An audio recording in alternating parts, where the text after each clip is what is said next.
Hello दोस्तों, UPSC Hindi panchayat में ये आपके सामने 4 प्रश्न हैं। ठीक है, इसे देखिए। इसकी जो पीडीएफ है, ये जो प्रश्न है, हो सकता है आपको थोड़ा सा किनारे कम दिखाई दे, वैसे क्लियर है। जीएस 1, 2, 3, 4 के इसमें 4 प्रश्न है और ये आज हम लोग यही डिस्कशन करने वाले हैं। ये प्रश्न देखिए, इसकी पीडीएफ आपको हमारे टेलीग्राम चैनल यूपीएससी हिंदी 1 पे मिल जाएगी, जिसका लिंक नीचे डिस्क्रिप्शन में भी दिया होगा। तो इसे देखिए और सीखिए कि कैसे आंसर राइटिंग करते हैं। हमने इसमें यह भी डिस्कशन किया है कि सृजन जो आंसर राइटिंग बैच है उसमें क्या क्या कमी जो स्टूडेंट्स हैं उनमें हो रही है। तो आप इसे देखें और सीखने का प्रयास करें।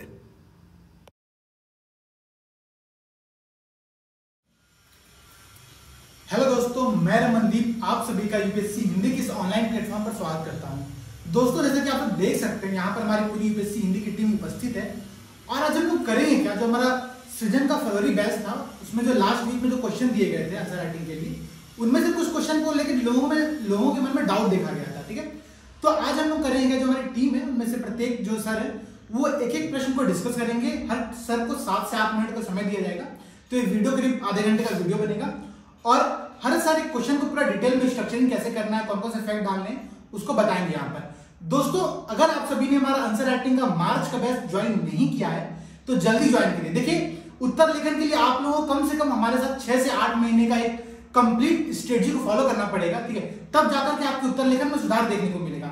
तो दोस्तों, हमारा मार्च का बैच ज्वाइन करिए और चलिए इसी के साथ मैं शुरुआत करता हूं। जो मेरे सबसे पहला प्रश्न है वो सत्यप्रकाश से डिस्कस करेंगे, तो शुरुआत की जाती है। 2018 में पहला एक प्रश्न था कि क्या आप सहमत हैं कि 4 दशकों से अधिक समय से भारतीय संविधान का हिस्सा होने के बावजूद मौलिक कर्तव्य बिना किसी विधायी समर्थन के केवल दिशा निर्देश बनकर रह गए हैं। तो इसका उत्तर ही लोगों ने शुरुआत करते समय पहले स्टैंड रख दिया था कि हाँ मैं सहमत हूँ या नहीं मैं सहमत नहीं हूँ। तो ऐसे करने से बचना है। कुछ इंट्रोडक्शन दीजिए, उसके बाद बताइए कि इन तथ्यों के आधार पर मैं सहमत हूँ या फिर सहमत नहीं हूँ।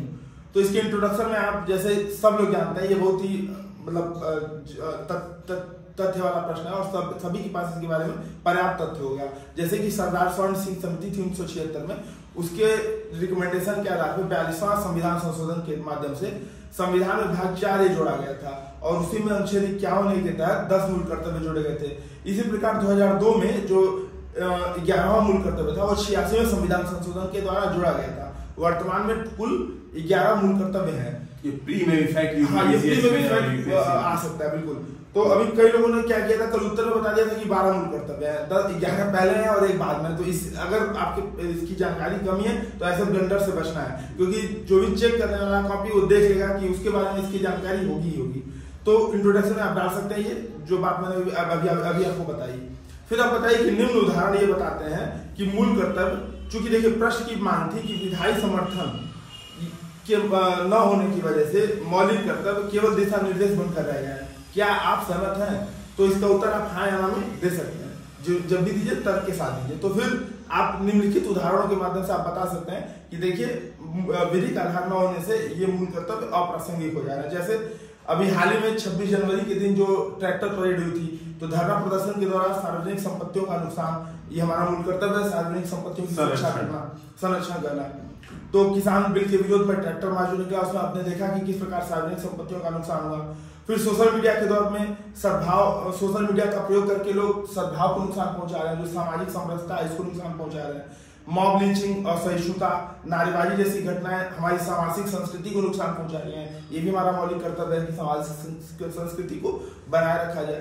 पर्यावरण संरक्षण हमारा मौलिक कर्तव्य है। लेकिन हाल ही में अभी जो उत्तराखंड में त्रासदी आई तो उसमें पता चला कि जो बांधों को ऐसे बनाए, मतलब बांधों की रिस्ट्रक्चरिंग सही से न होने की वजह से जो अभी तपोवन टनल में जो बाढ़ आई थी ऋषि गंगा नदी में, तो उसमें नुकसान हुआ। फिर इसी प्रकार वन्य जीवों का अवैध व्यापार, राष्ट्रीय पर्व के उपरांत हम अपने ध्वजों को इधर उधर फेंक देते हैं। ये बताता है कि मूल कर्तव्य के प्रति हम कितने मतलब कितना सहज नहीं है या कितना उसको प्रासंगिकता के तौर पर कुछ उदाहरण देते हैं। अच्छा, आप केवल यही नहीं बोलेंगे कि हाँ मैं सहमत हूँ या नहीं हूँ, कुछ उदाहरण देके बताना है कि हाल ही में कौन कौन सी ऐसी घटनाएं रही जो इसकी अप्रासंगिक बता रही है। फिर आप अपने कथन पे सहमति बताएंगे बेसिकली, बिल्कुल, कि मैं सहमत हूं। अगर आप बोल रहे हैं कि हाँ मैं सहमत हूं तो उसके 4-5 पॉइंट लिखेंगे। जैसे एक पॉइंट ये भी आप लिख सकते हैं कि अभी इसमें है कि स्त्रियों को जो भी प्रथाएं जो भी स्त्रियों के सम्मान को नुकसान पहुंचाती हैं, उनको हम खारिज करेंगे। तो 3 तलाक 3 तलाक है और सबरीमाला का मुद्दा है, ऐसा कुछ इसको आप मतलब बेसिकली आप पूरा प्रॉपर ये बताएंगे कि क्या कहते हैं आप सहमत हैं, उसके पक्ष में कुछ पॉइंट्स बताएंगे।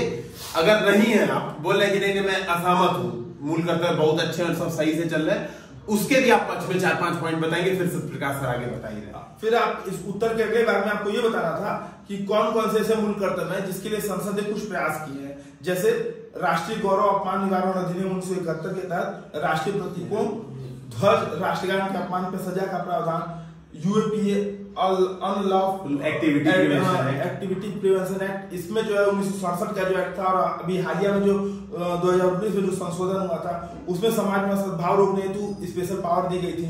व्यक्ति को भी आतंकवादी घोषित करने का पावर था। फिर इसी प्रकार पर्यावरण संरक्षण हेतु वन्यजीव संरक्षण अधिनियम 1974, वन संरक्षण अधिनियम 1980 की आप चर्चा कर सकते हैं। इसी में आगे के क्रम में आप शिक्षा के अधिकार अधिनियम 2002 की चर्चा कर सकते हैं कि किस प्रकार वो 6 से 14 वर्ष तक के बच्चों को शिक्षा का अधिकार दे रहा है। तो ये सारे मूल कर्तव्यों को पालन करने के लिए संसद द्वारा बनाए गए कानून अगर प्रभावी हो रहे हैं, क्यों हो पा रहा है? क्योंकि मूल कर्तव्यों को लागू करने के लिए संसद ने कानून बनाया है। यानी कि अगर मूल कर्तव्यों का विधायी आधार हो गया है तो उसको बहुत अच्छे तरीके से लागू किया जा सकता है, और जिन मूल कर्तव्यों का विधायी आधार नहीं हुआ है उसको लागू करना थोड़ा सा दुष्कर है। फिर आपने 2 बातें बता दी। अब प्रश्न के अगले पड़ाव में आप बता सकते हैं कि एक कोई फैक्ट डाल दिया, जैसे 2016 में सर्वोच्च न्यायालय में एक जनहित याचिका दायर की गई थी जिसमें यह पाया गया कि जिन भी जो मौलिक कर्तव्य है उनमें अगर विधिक आधार उनका नहीं है तो ऐसे मौलिक कर्तव्यों का लोग 99% से अधिक लोग उसका पालन नहीं करते हैं, यानी कि विधिक आधार होना आवश्यक हो जाता है। तो फिर साथ ही कर्तव्य बनाम अधिकार का जो मुद्दा है, हालांकि ये प्रश्न इसमें नहीं था लेकिन एक पॉइंट आप डाल सकते हैं जो कर्तव्य बनाम अधिकार का मुद्दा है कि लोगों को जो है अधिकार ज्यादा चाहिए कि कर्तव्य ज्यादा चाहिए, और अधिकार की प्रासंगिकता के कारण कर्तव्य को दरकिनार कर दिया जाता है। इस प्रकार कंक्लूजन में आगे बढ़ते हुए आप बताइए कि जो विधिक समर्थन प्राप्त मौलिक अधिकारों को लागू करना कैसे सहज है और गैर विधायी होने के बावजूद भी कर्तव्य का होना भारत जैसे लोकतंत्र के लिए कितना महत्वपूर्ण है। भारत की जो लोकतांत्रिक प्रवृत्ति है उसमें अधिकारों के साथ साथ कर्तव्य को भी जोड़ी। क्यों? क्योंकि भारतीय संविधान अधिकारों के साथ साथ कर्तव्य को भी सामंजस्य बनाकर रखता है। इसी प्री में भी एक क्वेश्चन पूछता है, प्री में भी एक बार स्टेटमेंट दे देता है कि भारतीय संविधान निम्नलिखित में से किसके साथ चलता है, तो उसमें दे देगा कि अधिकार मूल कर्तव्य महत्वपूर्ण है, केवल अधिकार कर्तव्य दोनों महत्वपूर्ण है, या डीपीएसपी महत्वपूर्ण है। ऐसे करके आप प्री में भी क्वेश्चन दे सकता है। फिर आप एक कंक्लूजन दीजिए कि एक जीवंत लोकतंत्र में नागरिकों की सक्रिय भागीदारी के लिए अधिकारों के साथ साथ कर्तव्य भी होना चाहिए, और कर्तव्य की जो अनिवार्यता है इससे जो है लोकतंत्र और सुदृढ़ होगा। और आप इसी में वर्मा समिति जो 1998 की थी उसको जोड़ सकते हैं। इस प्रकार ये प्रश्न एक अच्छे से आप पूरे तथ्यों के साथ इसको समाप्त कर सकते हैं। और ये बेसिकली बेसिक अंडरस्टैंडिंग को बढ़ाने वाला प्रश्न बहुत ज्यादा है, जिसके चांसेस है कि यूपीएससी यूपीपीसी से पूछा जा सके, क्योंकि ऐसे क्वेश्चन सीधे करंट से लिंक हो रहा है, मूल कर्तव्यों का हनन देखा जा रहा है, पूछ सकते। तो जो जिन लोगों ने इसका उत्तर लिखा था उन क्यों 2-3 लोगों ने इसका सही उत्तर लिखा था। कुछ लोगों ने क्या किया था, इसको बता दिया था कि क्या क्या हो सकता है, क्या क्या होना चाहिए, मूल कर्तव्य की सूची अपूर्ण है, ये सब इस पे तर्क नहीं करना था बेसिकली। जो पूछा है उसी पे विधिक आधार नहीं है, इससे क्यों ये क्या ये अप्रासंगिक हो रहा है, तो आपको इस पे तर्क देना था बेसिकली। अब नेक्स्ट क्वेश्चन कौन डिस्कस करना है? ठीक है, देखिए दोस्तों, जो हमारा सेकंड प्रश्न है वो डे 19 में पूछा गया था। ठीक है, प्रश्न क्या था, ध्यान समझिएगा। प्रश्न था कि भारत में स्टार्टअप्स के लिए असीमित अवसर है, ठीक है, लेकिन चुनौतियां भी उतनी ही हैं, इस पर चर्चा करना था। और ये जो प्रश्न की जो शब्द सीमा थी वो 150 शब्द की थी। तो देखिए, पहले 2 चीज समझिएगा आप लोग कि जब भी क्वेश्चन स्टार्ट करिए, अगर आप लोगों को उत्तर लेखन में प्रॉब्लम आ रही है अभी भी, तो पहले उसकी रफ फ्रेमिंग कर लीजिए। ठीक है, रफ फ्रेमिंग में आप ये नोट कर लीजिए कौन कौन से आप आंकड़े वहां पे डालेंगे, कौन कौन से आप डेफिनेशन को कंसीडर करना उसमें लिखना चाहेंगे, या फिर कौन कौन से फैक्ट आप वहां डालना चाहेंगे। तो ये रफ फ्रेमिंग कर सकते हैं आप लोग। तो चलिए स्टार्ट करते हैं। सबसे पहले अगर आप इस क्वेश्चन की भूमिका पर जाएंगे तो भूमिका में आप 2-3 तरीके से लिख सकते हैं। ठीक है, पहला क्या लिख सकते हैं भूमिका की, स्टार्टअप की आप डिफिनेशन बता दीजिए क्या होता है स्टार्टअप। ठीक है, क्योंकि जो प्रश्न है वो बेसिकली स्टार्टअप को लेकर के ही पूछा गया है। तो आप भूमिका में स्टार्टअप की डिफिनेशन बता सकते हैं क्या कि अगर कोई कंपनी है जो कि युवा कंपनी है और 10 साल से कम अधिक समय नहीं हुआ है उसका, तो उसको हम स्टार्टअप की श्रेणी में शामिल करते हैं अगर वो कंपनी है 2013 के तहत रजिस्टर्ड है। ठीक है, तो आप एक डिफिनेशन डाल सकते हैं। दूसरी बात, अगर आप डिफिनेशन नहीं डालना चाहते हैं तो आप कुछ रिपोर्ट और आंकड़ों का प्रयोग कर सकते हैं। जैसे कि अगर मैं हाल ही के इकोनॉमिक सर्वे 2020-21 की बात बताऊं तो उसमें कहा गया है कि भारत में करीब 40,000 स्टार्टअप है और करीब 30 यूनिकॉर्न कंपनीज हैं, ठीक है। तो आप इन आंकड़ों का प्रयोग कर सकते हैं, साथ ही यह भी डाल सकते हैं कि ये किसी भी अर्थव्यवस्था के लिए जो स्टार्टअप होते हैं वो विकास इंजन में काम करते हैं और ये रोजगार सृजन में सहायक होते हैं। आप इस बात को पुष्ट कैसे कर सकते हैं कि इकोनॉमिक सर्वे ने यह भी कहा है कि इसने करीब 5 लाख जॉब का सृजन किया है, ठीक है, रिसेंट में। तो ये एक बहुत बड़ा मुद्दा है, उसको यूज कर सकते हैं, ठीक है। तो भूमिका में ध्यान रखिएगा एक बात कि जितने बातें मैंने बताई सब नहीं लिखनी है, सिर्फ एक पॉइंट उठाइए और उसको भूमिका में आप, चूंकि ये जो शब्द सीमा 150 शब्द की है, 15 से 20 शब्द, हाँ 15 से 20 या 20 से 25 शब्द में आप अपनी भूमिका को समाप्त करिए, इससे ज्यादा भूमिका नहीं लिखनी है, ठीक है। चलिए इसके बाद आप ये बता सकते हैं, जो प्रश्न पूछा गया है कि भारत में इसके लिए असीम अवसर है, तो आपको अवसर बताने की कौन कौन से अवसर है, ठीक है। तो इसके लिए आप कुछ कर सकते हैं, जैसे कि आप पॉइंट डाल करके लिख सकते हैं या फिर फ्लो चार्ट का प्रयोग कर सकते हैं, ठीक है। तो जैसे कि फ्लो चार्ट में अगर बताऊं मैं, तो आप लिख सकते हैं कि भारत में क्या क्या अवसर है। एक पॉइंट लिखिए कि अभी कोरोना के बाद से जो भारत की अर्थव्यवस्था है वो वापस से पटरी पर आ रही है, तो एक स्टार्टअप के लिए एक नया समय मिल रहा है, नया जीवन मिल रहा है, तो यहाँ पर आ सकती है, ठीक है। आत्मनिर्भर भारत सरकार के प्रयास से दूसरा ये अभी हम आगे डालेंगे, जहाँ पे सरकारी प्रयास हम डाल सकते हैं क्या क्या। देखिए स्टैंड अप इंडिया, ठीक है, startup India, stand up India जो प्रोग्राम था, डिजिटल इंडिया, ठीक है, और वोकल फॉर लोकल, आत्मनिर्भर भारत, ये 4-5 पॉइंट आप डाल करके यहाँ बता सकते हैं कि भारत सरकार क्या क्या प्रयास कर रही है। तो चूंकि इन प्रयासों के कारण हो क्या रहा है कि Bharat ease of doing business की जो वर्ल्ड बैंक की सूची है वहां पर बहुत अच्छे नंबर पर जा रहा है, तो ये एक मुद्दा हो गया, एक पॉइंट हो गया, ठीक है। ध्यान रखना कि ये सिर्फ एक पॉइंट है, तो इसको एक ही पॉइंट में लिखना, ये नहीं कि हर पॉइंट को आप अलग अलग लिखेंगे, ठीक है। फिर एक कि भारत में अभी हाल ही में 2016-15 के अराउंड एक डिजिटल क्रांति आई, तो इससे हुआ क्या कि इंटरनेट उपयोगकर्ताओं की संख्या बढ़ गई है, तो एक बहुत बड़ा मार्केट क्रिएट हो गया है जो कि युवा तक पहुंच आसानी से बना सकता है। जैसे कि आप देखिए एग्जांपल कि भारत में पेटीएम की बहुत ज्यादा डिमांड बढ़ गई, ठीक है, पेटीएम क्रांति हो गई, और फ्लिपकार्ट जो कि इंडियन स्टार्टअप है, दोनों, तो इन दोनों की भारत में डिमांड बढ़ गई, तो ये एक पॉइंट हो गया। अगला पॉइंट आप लिख सकते हैं कि जो ग्रामीण क्षेत्र है भारत में, जहां पर करीब एक 70% कम्युनिटी वहां पर रहती है मोस्टली, ठीक है, तो वहां पर व्यापक अवसर है। इसका एग्जांपल ये है कि ऑनलाइन प्लेटफॉर्म है फार्मेसी नाम का, तो फार्मेसी करता क्या है कि यहाँ पर टेलीमेडिसिन का काम करता है और दवाओं को पहचाने का काम करता है, तो इसने बहुत जल्दी बहुत बड़ा मार्केट ग्रोथ किया है, ठीक है। तो ये एक पॉइंट आ सकता है ग्रामीण क्षेत्रों में, 1mg है, बहुत से, ठीक है, तो ये सब ग्रामीण क्षेत्रों में व्यापक अवसर क्रिएट कर रहे हैं, ध्यान रखिए। दूसरी बात, भारत एक युवा जनसंख्या वाला देश है जो कि नवाचार और तकनीक के क्षेत्र में आगे बढ़ सकता है, ठीक है। जो युवा लोग हैं वो तकनीक को जल्दी एक्सेप्ट कर सकते हैं, तो ये एक बहुत बड़ा कारक है भारत में।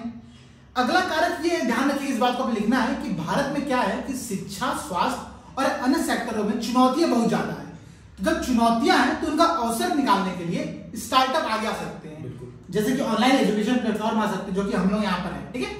तो एक स्टार्टअप, ये थिंक जोन स्टार्टअप उड़ीसा के क्षेत्रों में उसने क्या किया था, आदिवासी क्षेत्रों में। इससे प्रॉब्लम ये थी कि लॉकडाउन के समय ऑनलाइन एजुकेशन बहुत चल रहा था, तो ये थिंक जोन स्टार्टअप ने क्या किया, अब जो मान गरीब बच्चा जहाँ पे इंटरनेट है ही नहीं, तो वो कैसे पढ़ेगा भाई लॉकडाउन के समय, तो उन लोगों ने क्या किया था, रेडियो का क्या किया था, यूज किया था। रेडियो में जो कोर्सेज है क्लास 6 से 10 तक, उसका प्रयोग किया था कि रेडियो के थ्रू लोगों को पढ़ाया जाए, और रेडियो लगभग सब घरों में पोर्टल पे था, तो ये किया गया था सर।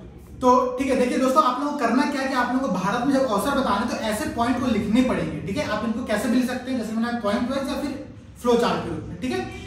प्रश्न के जो अगला पार्ट है ध्यान समझना है कि प्रश्न में यह भी पूछा गया है कि स्टार्टअप को लेकर के भारत में चुनौतियां क्या क्या है, तो आपको चुनौतियां भी बतानी है। जैसे कि कुछ चुनौतियां आप बताइए कि पहली बात चुनौती ये है सबसे बड़ी कि भारत में जो श्रम बाजार है, मतलब श्रम का जो पूरा एरिया है वो असंगठित है, तो एक बहुत बड़ी चुनौती है। दूसरी बात, स्टार्टअप की चुनौती क्या होती है, जैसे कि हम लोग आईआईटी से निकले तो हमारे सारे दोस्त जॉब करना चाहते हैं, जहां पर जो पहले से फर्म रिकॉग्नाइज्ड है वहां पर जॉब करना चाहते हैं, जोखिम नहीं लेना चाहते, क्योंकि स्टार्टअप बहुत चुनौतीपूर्ण कार्य है, हो सकता चला नहीं चलेगा तो हमने जितना पूंजी हमने लगाया था वो सब खत्म हो और एक आंकड़ा था कि 99% स्टार्टअप जो है फेल हो जाते हैं, ये बहुत बड़ा आंकड़ा है, 100 में से 99 फेल हो जाते हैं। जैसे हम लोग का ही है, अभी नहीं सपोर्ट मिलेगा तो मे भी फेल कर सकता है, मे भी हाई जा सकता है, जो भी है स्टार्टअप। और देखिए इसी चुनौती में एक पॉइंट और बताइए कि भारत में क्या है ना, फंडिंग की कमी है, ठीक है। फंडिंग कमी कैसे है, जो भी स्टार्टअप स्टार्ट होते हैं वो सेल्फ फंडेड होते हैं, मतलब अगर हमने इस स्टार्टअप को स्टार्ट किया यहाँ पर तो हम क्या खुद के पैसे लगाकर सब कुछ क्रिएट कर सकते हैं, बिल्कुल,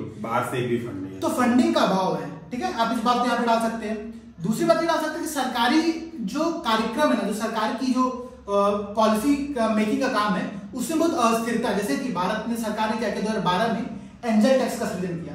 एंजल टैक्स का सृजन जो किस उद्देश्य किया गया तो अच्छा था कि मनी लॉन्ड्रिंग कम करने के लिए किया गया था, लेकिन इसका इंपैक्ट क्या पड़ा कि स्टार्टअप में जो इन्वेस्ट हो रहे थे उन पर कमी आने लगी। ठीक है, तो एक पॉइंट ये है।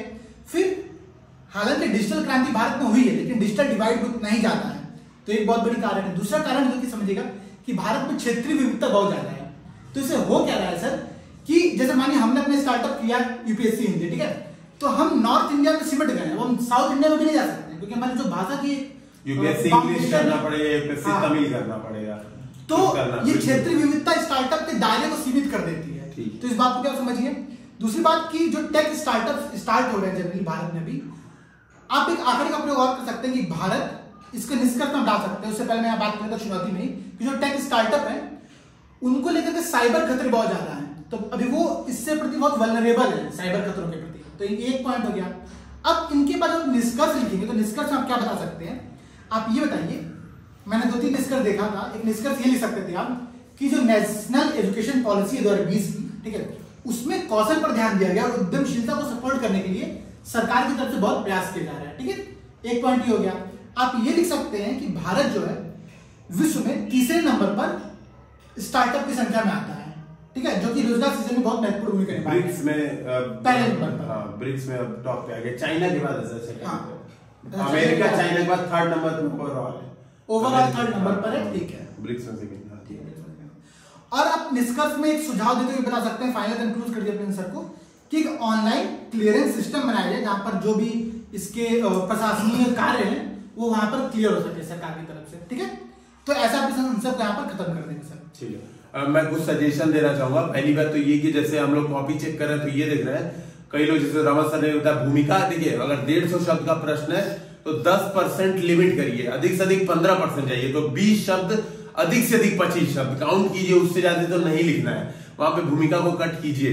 कई लोग क्या कर रहे हैं, पूरा 2 पेज का भूमिका लिख रहे हैं। मतलब आप कॉपी देखेंगे, जैसे कुछ कॉपी मैं नाम ले लूंगा, प्रश्न में अगर महत्व पूछा गया है, प्रश्न की डिमांड महत्व, तो महत्व एकदम आखिरी पॉइंट केवल महत्व लिखा गया है, शुरू में केवल भूमिका बताइए, वो भी पैराग्राफ भर भर के। ठीक है, तो ये स्ट्रक्चरिंग आपको समझनी पड़ेगी कि भूमिका बहुत लिमिटेड करनी है। दूसरी बात, जैसे इस क्वेश्चन में बात करें तो इस क्वेश्चन में आप जो चुनौतियां हैं, चुनौतियों में एक पॉइंट ये भी ऐड कर सकते हैं कि भारत में चक्रव्यूह की समस्या है।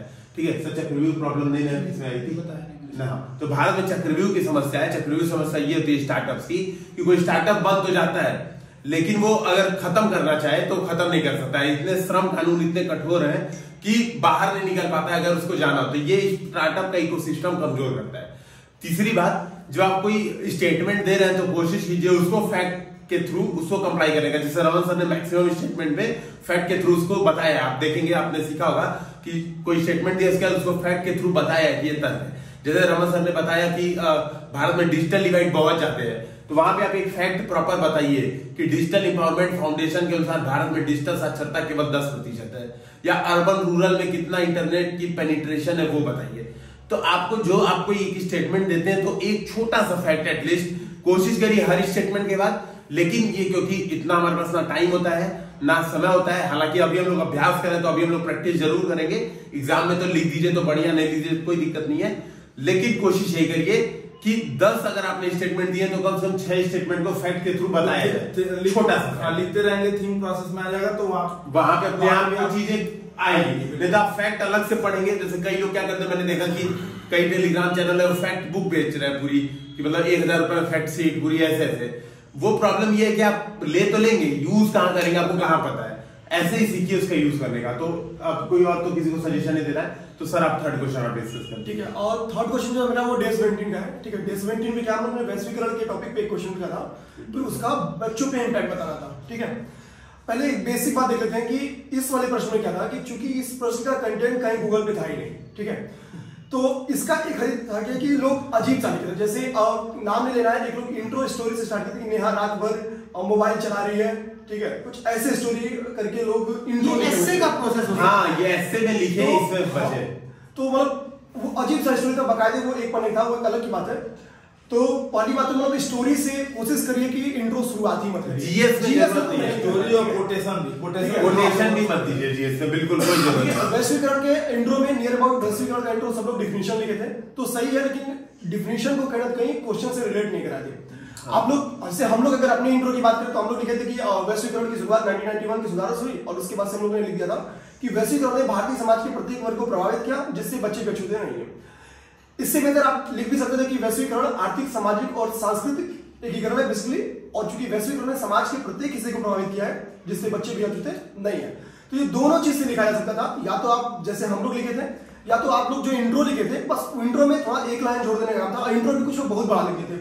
शॉर्ट सा केवल आर्थिक, सामाजिक, सांस्कृतिक एकीकरण है और वैश्वीकरण ने जो कि बच्चों समाज, भारतीय समाज के सभी वर्ग को प्रभावित किया है तो बच्चे भी अछूते नहीं है। 25 शब्द जाते जाते इंट्रो ऐसे भी खत्म हो जाता, खत्म हो जाए। और बेसिकली अगर मान लीजिए क्वेश्चन कभी ये आता है कि वैश्वीकरण महिलाओं पर क्या प्रभाव डालता है या वैश्वीकरण का वृद्धों पे क्या प्रभाव है। जनरली यूपीएससी ऐसे ही क्वेश्चन पूछता है, आप देखेंगे अगर पेपर उठा के प्रीवियस ईयर कभी महिलाओं पूछा है, कभी बच्चों पे पूछा है, कभी हो सकता है ट्रांसजेंडर पे प्रभाव पूछे। तो ये डिफिनेशन इंट्रोडक्शन एकदम फिक्स रही है, बस क्या कहना है बच्चे की जगह महिलाएं लिख देना, केवल इंट्रोडक्शन फिक्स करिए कि वैश्वीकरण एक अत्यंत समांगीकरण की प्रक्रिया है या वैश्वीकरण सामाजिक, सांस्कृतिक, आर्थिक, राजनीतिक एकीकरण की प्रक्रिया है जिसने समाज के हर वर्ग को प्रभावित किया है। तो महिलाएं या फिर बच्चे या फिर जो भी प्रश्न की डिमांड है वो अछूते नहीं रहे, उन पर भी इसका सकारात्मक एवं नकारात्मक प्रभाव पड़ा है। 15 से 20 शब्द का फिक्स इंट्रोडक्शन ये हो जाएगा। बिल्कुल, बहुत बढ़िया सर, क्या बात है। आगे हम लोग आते हैं कि हम लोगों को इसमें लिखना था कि वैश्वीकरण का प्रभाव बताना था, तो जाहिर सी बात है कि हमको बच्चों पे इसका सकारात्मक प्रभाव भी बताना था और नकारात्मक बताना था। ठीक है, तो सीधा हम लोग आते हैं कि सबसे पहले हेडिंग डाल देते हैं कि सकारात्मक प्रभाव, मतलब उसी पे डिस्कस कर लेते हैं। तो देखेंगे कि एजुकेशन सिस्टम में मतलब हम लोग देखेंगे एजुकेशन को लेके या बच्चों के हेल्थ को लेके या उनकी अभिवृद्धि परिवर्तन को लेके, इन सभी एरिया पे क्या है कि वैश्वीकरण ने इंपैक्ट डाला हुआ है। जैसे एजुकेशन को हम लोग ले लें तो भारत में रिसेंट की रिपोर्ट है कि लैंगिक शिक्षा अंतराल में बेसिकली 6 से 14 वर्ष के बच्चों में अंतर आया है। मतलब पहले जो गैप ज्यादा था अब वो गैप कम हुआ है, क्योंकि यूनेस्को की रिपोर्ट कुछ दिन पहले ही आई है, मतलब अराउंड 1 साल पहले, दिन नहीं बोलेंगे, उसमें बोला गया था कि विद्यालयी स्तर पर क्या है कि लड़कियों की एजुकेशन लड़कों से ज्यादा मिल रही है। बिल्कुल, ठीक है, भारत सरकार की रिपोर्ट भी यही कहती है। बिल्कुल, तो ये सबसे अच्छा पॉइंट है कि बेसिकली वो हुआ है 1990s की बात की ये रिफॉर्म है। ठीक है, तो अच्छे से हम दिखा सकते हैं कि लैंगिक शिक्षा अंतराल में सुधार हुआ है और इसकी सबसे अच्छा एग्जांपल थी यूनेस्को की रिपोर्ट लगा देने से थोड़ा सा मतलब आपकी बात पुष्ट हो जाएगी, तो कोशिश करेंगे यूनेस्को या जो भी रिपोर्ट आपको आती रिपोर्ट लगा लेंगे। आगे अगर हम लोग देखें तो ग्लोबल एजुकेशन और पोषण तत्व की उपलब्धता, ठीक है, वैश्विक साक्षरता रिपोर्ट। हाँ, ठीक है। आगे हम लोग देखें तो पोषक तत्वों की उपलब्धता में, ठीक है, भी वृद्धि हुई है। बेसिकली कई रीजन है इसके, चाहे हम लोग देखते हैं कि वैश्वीकरण का एक तो मतलब मार्केटिंग की वजह से, ठीक है, इजिली उपलब्ध हो चुका है। खाद्य प्रसंस्करण उद्योगों में बढ़ावा हुआ है, एक ये भी रीजन है कि पोषक तत्वों की आसान उपलब्धता हो चुकी है। ठीक है, कि खाद्य प्रसंस्करण उद्योग की हाल के दिनों में जो वृद्धि हुई है वो भी कहीं ना कहीं वैश्वीकरण का इंपैक्ट है। आगे फोर्टिफिकेशन और तकनीकी नहीं बढ़ी है, और हाँ बिल्कुल, ये सब की वजह से। आगे अगर हम लोग सबसे अच्छा एग्जांपल क्या था यहाँ पे, अभी रिसेंट में जो कि वैक्सीनेशन चल भी रहा है, ठीक है, पोलियो की एग्जांपल ले लें, खसरा ले लें, इबोला ले, जो भी ले लें, ये सब वैश्वीकरण का इंपैक्ट है कि स्वास्थ्य संबंधी जो सुरक्षा थी वो कहीं ना कहीं वैश्वीकरण की ही देन है। जैसे पोलियो के लिए जो फंडिंग कर रही है शायद WHO कर रही है या वर्ल्ड बैंक कर रही है, कुछ समथिंग, अभी रिसेंट की भी रिपोर्ट है। ठीक है, तो वैश्वीकरण का इंपैक्ट यह है कि स्वास्थ्य संबंधी जो सुरक्षा है उसमें कहीं ना कहीं बढ़ावा मिला है। एग्जांपल के तौर पे आप जरूर लिख लीजिएगा, पोलियो, खसरा, इबोला, जो भी मतलब उसकी वैक्सीन की उपलब्धता में वृद्धि हुई है।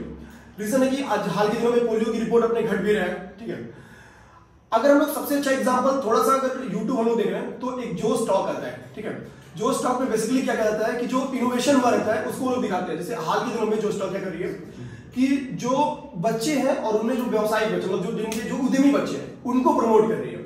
वो डेली मतलब हफ्ते में एक बच्चों तो ऐसे एग्जांपल के तौर पे लेके आती है कि ये मतलब इन्होंने ये किया वो किया। ठीक है, तो सबसे अच्छा एग्जांपल था कि बच्चों में व्यावसायिक अभिवृद्धि को बढ़ावा मिल रहा है। एग्जांपल चाहिए तो लिखना, तो जो स्टॉक पे मतलब भरे पड़े एग्जांपल, जैसे एक TEDx है, वो एक गाना गाती हैं, बिहार की हैं, इनका नाम याद है, मैथिली ठाकुर, मैथिली ठाकुर, वो भी उसमें आई थी TEDx में। तो ये सब ये वैश्वीकरण का ही प्रभाव है कि उन लोगों को मौका मिला है कि स्टेज पे आइए, क्रिएटिविटी दिखाइए। यूट्यूब भी है, जैसे वैश्वीकरण का एक प्रोडक्ट है, इंटरनेट भी वैश्वीकरण का प्रोडक्ट है, और यूट्यूब पे आके बच्चे भी आप देखेंगे बहुत छोटे छोटे बच्चे कुछ क्रिएटिविटी कर रहे हैं, कुछ फ्लूट बजा रहे हैं, कोई बच्चे गिटार बजा रहे हैं। तो ये क्या है, एक मौका दे रहा है वैश्वीकरण। बिल्कुल, बहुत बढ़िया।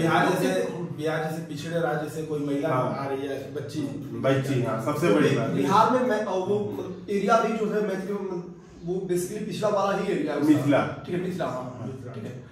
अगला हम लोग देखेंगे कि हाल के दिनों में क्या कि पॉलिटिकली अगर हम लोग देखें तो राजनीतिक जागरूकता में भी बच्चों की वृद्धि देखने को मिली है। चाहे हम लोग बाल संसद का आयोजन देख लें स्कूलों में, ठीक है, या पॉलिटिकल डिबेट्स को देख लें, तो नॉर्मली हम लोग सोशल मीडिया प्लेटफॉर्म पे देख लें, कहीं भी देख लें, तो बच्चों में ये बताता है कि जागरूकता में वृद्धि तो आई है। सोशल मीडिया प्लेटफॉर्म भी कहीं ना कहीं की वैश्वीकरण की ही देन है, ठीक है, बिल्कुल। आगे सबसे इंपॉर्टेंट देखिए, एक तो पितृसत्तात्मकता तो ऐसा पॉइंट है जो लगभग हर जगह से जाता है, ठीक है, लेकिन कोशिश करेंगे कि इसको मतलब गौरव से बोलते भी एकदम लास्ट में ले जाके लिखना, क्योंकि नियर अबाउट भारत की हर एक समस्या की महिलाओं से रिलेटेड खास पितृसत्तात्मकता की जो सोच है ना, कहीं ना कहीं इसको कमजोर करने में भी वैश्वीकरण ने सकारात्मक भूमिका निभाई है।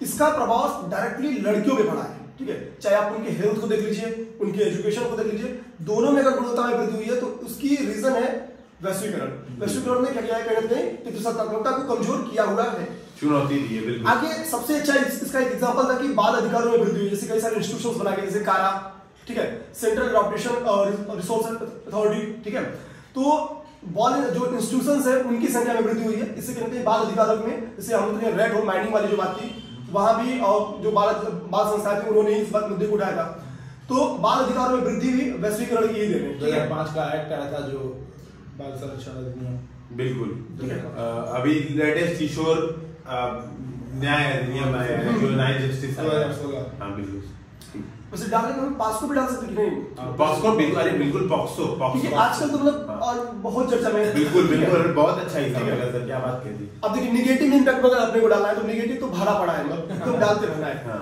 जैसे सबसे अच्छा तो था कि इसका मैकडोनलाइजेशन, ठीक है, क्योंकि कहीं ना कहीं क्या हो रहा है कि फास्ट फूड खाने की तरफ लोग बच्चों का झुकाव बढ़ रहा है, कुपोषण की मात्रा में वृद्धि मिल रही है, साथ ही मोटापा, कुपोषण प्लस मोटापा दोनों। जैसे हम लोग अभी रिसेंट में WHO की एक रिपोर्ट थी कि अब भारत में 1/3 जनसंख्या कुपोषण से नियर अबाउट प्रभावित है, और भारत दुनिया का सेकंड नंबर पे सबसे ज्यादा मोटापाग्रस्त देश भी। अगर हम लोग कहीं ना कहीं भारत की जीडीपी पे भी कोई क्वेश्चन नहीं रहा, बताया भी गया है कि जीडीपी का 6.4% का नुकसान केवल और केवल कुपोषण के कारण भारत उठा रहा है, ठीक है, तो कभी भी मतलब ये रिपोर्ट आप लोग कहीं और भी यूज कर सकते हैं, बस मतलब बताना यही रीजन था कि कहीं ना कहीं फास्ट फूड की सेवन में वृद्धि हुई है तो कुपोषण की जो केसेस है उसमें वृद्धि देखने को मिल रहा है, ठीक है। आगे सबसे बड़ा सा जो निगेटिव इम्पैक्ट है, कहने से वैश्वीकरण ने क्या किया कि एकल परिवार की संकल्पना में वृद्धि कर दी है। एकल परिवार बेसिकली निगेटिव इम्पैक्ट ज्यादा डालना है बच्चों पे और वृद्धों पे, क्वेश्चन बच्चों, ठीक है, शिक्षा बच्चों को अगर हम लोग फोकस करें तो बच्चों के अवसादग्रस्तता में वृद्धि हो रही है, रिसेंट में आप लोग देख सकते हैं कि आत्महत्या में वृद्धि हो रही है। जैसे एक हम लोग WHO का एक और रिपोर्ट था सुशांत सिंह राजपूत की, वो आत्महत्या होती उसी समय बेसिकली आत्महत्या का ये रिपोर्ट था, उभरा भी था। भारत में जो आत्महत्या करने वाले लोग हैं, मतलब मृत्यु की जो लोग हैं, 15 से 29 साल का जो वर्ग है उनमें मृत्यु का दूसरा सबसे बड़ा कारण है आत्महत्या, ठीक है। हाँ, तो जैसे अभी क्या होता है कि माता पिता चले जाते हैं ऑफिस और बच्चे घर पे अकेले रहते हैं, तो उससे क्या होता है, एक तरफ से वो अकेले हैं घर पे, तो इससे दुष्प्रभाव भी है ये, और दूसरा सर हम लोग लिमिट रहे 14 साल से अंदर, 14 साल ज्यादा अच्छा रहेगा तो बच्चों पे, हालांकि इफेक्ट बहुत अच्छा है, युवाओं पे पहुंच जाएंगे ना 15 साल। जैसे एक तो अकेले हैं, तो दूसरे क्या है कि मूल्य भी नहीं हो पा रहा, जो माता दादा दादी के साथ जो मूल्य आते थे, तलाक हो जा रहा है, टूटना, घर में हिंसा देख रहा है बच्चा, परेशान हो रहा है, साथ में वीडियो गेम खेल रहा है, सोशल मीडिया का इम्पैक्ट, तो निगेटिव तो भरे पड़े निगेटिव। हाँ, और सबसे अच्छा की एनसीआरबी की रिपोर्ट है कि 2018 में लगभग 40,000 मामले क्या है कि पॉक्सो के तहत दर्ज है, ठीक है, तो यानी ये सीधे बता रहा है कि बच्चों के यौन शोषण में या दुर्व्यवहार में वृद्धि हुई है, तो ये भी इसका निगेटिव इम्पैक्ट हम लोग आसानी से दिखा सकते थे। सबसे अच्छा इसका एक और था कि वैश्वीकरण का चूंकि पॉजिटिव इम्पैक्ट अगर पड़ा है बच्चों पे, तो वो शहरीकरण के बच्चों पे पड़ा, शहरी एरिया के बच्चों पे, ग्रामीण बच्चों पे तो पड़ा ही नहीं है, बहुत कम पड़ा, कहीं ना तो कहीं ना कि जो दोनों के बीच का डिफरेंस, जैसे हम लोग कहते हैं कि डिजिटल डिफरेंस जो है वो वैश्वीकरण की देन है। अगर हम लोग बड़ा है, बढ़ गया वैश्वीकरण से बड़ा, और यही रीजन है कि यही जो डिफरेंस है, हाँ, डिजिटल डिवाइड जो है कहीं एजुकेशन सेक्टर में हम लोग देख लें, हेल्थ सेक्टर में देख लें, तो सब कहीं ना कहीं इसी की देन पड़ रही है। रिसेंट में एजुकेशन में क्या कि जो डिजिटलाइजेशन का मैक्सिमम बेनिफिट है वो शहरीकरण के बच्चे उठा रहे हैं, गांव के बच्चे मैक्सिमम नहीं उठा पा रहे हैं, ठीक है। तो एक मतलब हम लोग ये पॉइंट लिखे भी है कि डिजिटल अंतराल में वृद्धि हो रही है और बच्चों में उपभोक्तावादी जो संस्कृति है, अगला पॉइंट ये समझ सकते हैं कि उसको भी हम लोग दिखा सकते हैं कि वृद्धि हुई है। कंक्लूड सीधा कर सकते हैं, चूंकि इसका पॉजिटिव भी है और इसका नेगेटिव भी है, यानी हम लोग सीधा कर सकते हैं कि वैश्वीकरण क्या है, एक द्विधारी परिवार की भांति है, ठीक है, इसके पॉजिटिव इंपैक्ट भी है और इसके नेगेटिव इंपैक्ट भी है। बेसिकली हम लोग को करना चाहिए कि सकारात्मक जो प्रभाव है उसमें वृद्धि करना चाहिए, ठीक है, ताकि हम उसका लाभ ले सकें, ठीक है। बेसिकली ये क्वेश्चन यहीं पे फिनिश करते हैं, मतलब ठीक है, मैं अब डिस्कशन करता हूँ, क्वेश्चन आप दे दीजिए। तो मैं एक बात बता रहा हूँ, जैसे देखिए निशांत सर ने बहुत अच्छी बात बताई, वैश्वीकरण पे एक प्रश्न मिनिमम यूपीएससी यूपीपीसीएस में पूछता ही है, तो आप अगर इंट्रोडक्शन और कंक्लूजन अगर फिक्स कर लेंगे जैसा कि बताया गया है तो आपकी स्पीड बढ़ जाएगी, क्योंकि आपको वो छपा छपाया लिख देना है, प्रभाव लिख देना है आंख बंद करके, मतलब बहुत तेज स्पीड बढ़ जाएगी और वो आपका पूरे पेपर में इम्पैक्ट डालेगा। 2 मिनट भी बचा लेगा तो आपके 2-3 मार्क्स एक्स्ट्रा दिला देगा। बल्कि तैयार करके रखना चाहिए बच्चों पे, महिलाओं, मैक्सिमम चीजों पे, वृद्धों पे, फिर SC ST OBC मतलब सुबेद वर्गों पे बेसिकली तैयार करके रखना, ताकि क्या हो कि एग्जाम में आपकी स्पीड बढ़ जाए और आप एग्जाम में सही से क्वेश्चन लिख पाए। अब दोस्तों एक प्रश्न ये था GS पेपर 2 का डे 18 में पूछा गया था, लोकसभा और राज्यसभा की कार्यों और शक्तियों की तुलना करें, साथ ही दोनों शब्दों में आवश्यक सुधार हेतु उपायों की तर्कसंगत व्याख्या करें। अब देखिए 250 शब्दों में ये लिखना था, अपने पास कंटेंट बहुत ज्यादा है, कोई कंटेंट की कमी नहीं है, बशर्ते क्वेश्चन क्या है, स्ट्रक्चरिंग क्या है, ये ज्यादा प्रश्न की डिमांड है, इसको एक बार समझ लेते हैं। ठीक है, मॉडल आंसर का PDF अपने जो सृजन बैच है उसमें अपलोड हो ही जाता है। इवन मैं कोशिश ये करूंगा कि इस प्रश्न को अलग से YouTube पे डिस्कशन करूंगा, क्योंकि हम लोग थोड़ा सा टाइम लिमिट हम लोग की बहुत ऊपर जा रही है। मैं स्ट्रक्चरिंग एक बार सही से डिस्कस कर देता हूं ताकि चीजें समझ में आ जाए। देखिए प्रश्न, लोकसभा और राज्यसभा के कार्यों और शक्तियों की तुलना करें, तो पहला एक वर्ड है तुलना करें, यानी कंपेयर। अब तुलना करने में क्या होता है कि आपको समानता भी बतानी है और असमानता भी बतानी है। मान लीजिए मैं कह रहा हूं मेरे और रमन सर में तुलना करें, ऐसा अगर क्वेश्चन है तो आप क्या बताएंगे, मेरे और रमन सर में क्या क्या समानता है। एक समानता यह कि दोनों पुरुष हैं, ठीक है, दोनों कपड़े पहने हुए हैं, एक समानता है। समानता हर जगह मिल जाएगी आपको, कुछ भी, जो मैं सिंपल सी बात कर रहा हूं, तो आपको एक समानता बतानी है। दूसरा आपको क्या बताना है, रमन सर किस मामले में विशिष्ट है, दाढ़ी बढ़ाए हुए हैं, ज्यादा स्मार्ट लग रहे हैं, ठीक है, जो भी किस मामले में रमन सर विशिष्ट है। तीसरा आपको ये बताना पड़ेगा मैं किस मामले में विशिष्ट हूं, ठीक है। तो ये चीजें आपको बतानी पड़ेंगी, 3 तरीके से आप तुलना कर पाएंगे। अब जैसे यहीं पर आप बात करूं मैं, या तो आप ये बता सकते हैं 3 तरीके से कि रमन सर किस मामले में विशिष्ट है, मैं किस मामले में विशिष्ट हूं और दोनों में समानता क्या है। या फिर आप सीधे 2 हेडिंग कर सकते हैं, एक कि दोनों में समानता की क्या बात है और दूसरा दोनों में अंतर की क्या बात है। तो अंतर बेसिकली विशिष्टता ही, दोनों अलग किस बात में, वो चीज दोनों में काउंट हो गई। तो यहां पर मैं बात करूं तो कार्यों और शक्तियों की जब आपको तुलना करनी है तो आप पहले बताएंगे लोकसभा के कार्य और राज्यसभा के कार्यों में क्या समानताएं हैं।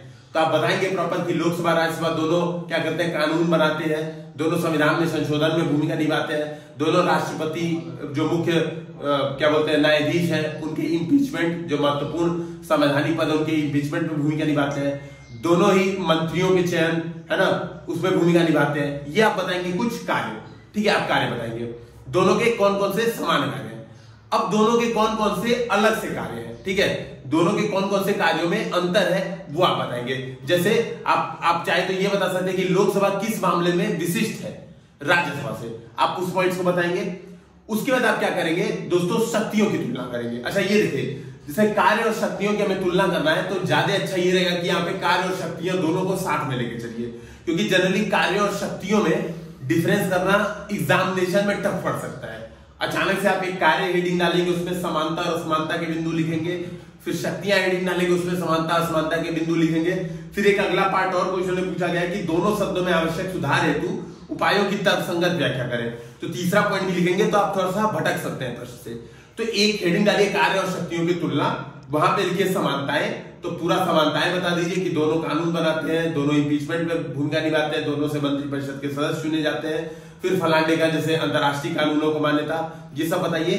अब बताइए राज्यसभा लोकसभा की कार्य और शक्तियों में विशिष्टता, तो लोकसभा किस मामले में विशिष्ट है, तो बताइए धन विधेयक के मामले में विशिष्ट है, ठीक है। आप इसके बाद बता सकते हैं कि जो कुछ कमेटियां हैं जो लोकसभा की विशेष जो कमेटी होती है, जैसे प्राक्कलन समिति केवल लोकसभा की बनती है, प्राक्कलन समिति ना, तो वो आप एक बता दीजिए कि इनकी कमेटी अलग है। फिर लोकसभा के जिन मामलों में ज्यादा पावर है, जैसे एक तो धन विधेयक हो गया है, इसके बाद जैसे जब संयुक्त बैठक होती है तो भी लोकसभा ज्यादा शक्तिशाली हो जाती है। प्रस्ताव में अविश्वास प्रस्ताव यानी जो मंत्रिमंडल होता है वो लोकसभा के ऊपर ही पूरी तरह से जवाबदेह होता है, बिल्कुल मंत्रिपरिषद जवाबदेही होती है। तो 3-4 पॉइंट, आप 4-5 पॉइंट यहाँ पे बताइए, लोकसभा किस मामले में विशिष्ट है, फिर राज्यसभा किस मामले में विशिष्ट है वो बता दीजिए। तो राज्यसभा की कार्य शक्तियां किस मामले में विशिष्ट है कि 249 के तहत वो बताता है 2/3 बहुमत से किसी राज्य के कानून को राज्य सूची के विषय पे संसद को अधिकृत कर सकता है। बिल्कुल, कानून बनाने के लिए। कई लोग ये भी कल गलत लिखे थे, संसद को अधिकृत करता है, ना कि राज्यसभा बनाती है कानून। हाँ, तो राज्यसभा क्या करता है, 2/3 बहुमत से अधिकृत कर सकता है आर्टिकल 249 के तहत कि संसद किसी राज्य सूची के विषय पे कानून बनाए। इसके अलावा राज्यसभा क्या करता है, अगर कोई नई अखिल भारतीय सेवाएं स्थापित करनी है, 312 हाँ तो 312 तो राज्यसभा क्या करता है, उसको भी अधिसूचित करता है, राज्यसभा ही उसकी स्वीकृति देता है। इस प्रकार से उपराष्ट्रपति को हटाना उनका अधिकार है। ऐसे 3-4-5 पॉइंट आप राज्यसभा की विशिष्टता बताएंगे, 3-4-5 पॉइंट आप लोकसभा की विशिष्टता बताएंगे और आप पहला पार्ट कंप्लीट करेंगे। ठीक है, तो 250 शब्दों का अगर प्रश्न है तो कम से कम 140 शब्द इस भाग में दूंगा। ठीक है, इंट्रोडक्शन क्या दे दूंगा? इंट्रोडक्शन में बता दूंगा कि भारत में एक संसदीय व्यवस्था है जिसमें लोकसभा, राज्यसभा और राष्ट्रपति संसद के प्रमुख अंग हैं जो कि कानून बनाने का प्रमुख कार्य करते हैं। ऐसे मैं कुछ इंट्रोडक्शन दे सकता हूं। उसके बाद मैं बताऊंगा दोनों सदनों में आवश्यक सुधार होती है, उपायों की तर्कसंगत व्याख्या करनी है। अब देखिए इस प्रश्न को थोड़ा समझिएगा, दोनों सदनों में आवश्यक सुधार हेतु उपायों की तर्कसंगत व्याख्या, यानी आपको बेसिकली कुछ कमियां पहचाननी होगी तभी तो आप उपाय बताएंगे। प्रश्न में हालांकि कमियां पूछी नहीं है, लेकिन ये बात समझिए कि आपको कमियां बताए बिना आप उपाय नहीं बता सकते, है ना। तो आप इसके स्ट्रक्चर इस तरीके से कर सकते हैं कि एक टेबल बना लीजिए, यहाँ पे कमियां सामने सामने बता दीजिए कि उपाय। जैसे मैं 2-4 पॉइंट बता रहा हूं, बाकी तो मॉडल आंसर आपको मिल ही जाएगा। तो कुछ कमियां, जैसे मैं एक कमी ये बता सकता हूं कि बैठकें नहीं होती हैं। फॉर एग्जांपल 1950 के दशक में 120 दिन बैठक होती थी, अभी आने वाले 60 दिन होता है। ठीक है, जो पूर्व राष्ट्रपति प्रणब मुखर्जी तो उन्होंने कहा था कि यह डिबेट, डिस्कशन और डिलिब्रेशन की जगह डिसरप्शन का प्लेटफॉर्म बन गया। 3D बोला था, डिसरप्शन और एक डी से और कुछ होता है वो मुझे याद नहीं आ रहा है, 3D बोला था। तो आप कुछ पॉइंट बता रहे हैं तो सामने बताइए कि NCRWC के अनुसार क्या होना चाहिए, बैठकों की संख्या तय होनी चाहिए। ठीक है, इनमें जवाबदेही होनी चाहिए, कुछ यूके ब्रिटेन से सीखे वो बताइए। तो इस तरीके से आप स्ट्रक्चरिंग में बताऊं कि आप सामने बताइए कि क्या प्रॉब्लम्स हैं, क्या सुधार किए जा सकते हैं। जैसे अपराधीकरण बढ़ रहा है, अगर मैं एक प्रॉब्लम बता रहा हूं तो आप बताइए कि विधायी सुधार किए जाए। ठीक है, एक प्रॉब्लम मैं बताऊं कि जो प्रतिनिधित्व है पूरे भारत में असमान प्रतिनिधित्व है, जैसे राज्यसभा में खास तौर पे, तो आप बताइए कि परिसीमन आयोग टाइप का कुछ गठन करना चाहिए। तो आप बेसिकली सामने प्रॉब्लम, सामने सॉल्यूशन बताएंगे तो बहुत अच्छे से आंसर राइटिंग कर पाएंगे। तो इसी के साथ ये प्रश्न समाप्त करता हूं। आप लोगों को कुछ सजेशन देना है तो आप लोग दे दीजिए। ठीक है, तो दोस्तों इसी के साथ ये आज का डिस्कशन हम लोग समाप्त करते हैं। मैं फिर से एक बार बता दूं कि सृजन बैच में हम लोग इन्हीं चीजों पे बहुत ज्यादा प्रैक्टिस कर रहे हैं कि स्ट्रक्चरिंग बेस्ट कैसे की जा सके ताकि लिमिटेड वर्ड में बहुत अच्छे से आंसर लिखा जा सके। तो आप लोग हमारे साथ जुड़िए, क्योंकि आप लोग का जो सहयोग है, देखिए कई लोग क्या होता है कि न्यूट्रल होते हैं, अच्छा ठीक है करा रहे हैं तो कुछ करते ही रहेंगे। आप लोग का सहयोग है वो हम लोग को उत्साहित करेगा, सबसे बड़ी बात है। ठीक है, हो सकता है कि आप लोग अन्य जगह इन्वॉल्व है, मुझे उससे कोई दिक्कत नहीं है, लेकिन आप लोग सहयोग करेंगे, लाइक शेयर सब्सक्राइब करते रहेंगे, एटलीस्ट कमेंट करते रहेंगे कि सर अच्छा जा रहा है या कुछ कमियां ही बताएंगे। इन्वॉल्व जितना ज्यादा होंगे हम लोग को भी उतना ज्यादा मोटिवेशन आएगा, हम लोग उतना अच्छे से ये प्रोग्राम जो भी है यूपीएससी हिंदी के जितने भी प्रोग्राम है, इवन आने वाले समय में हम लोग इसको बहुत बड़ा बनाने वाले हैं, तो वो सब हम लोग करते रहेंगे।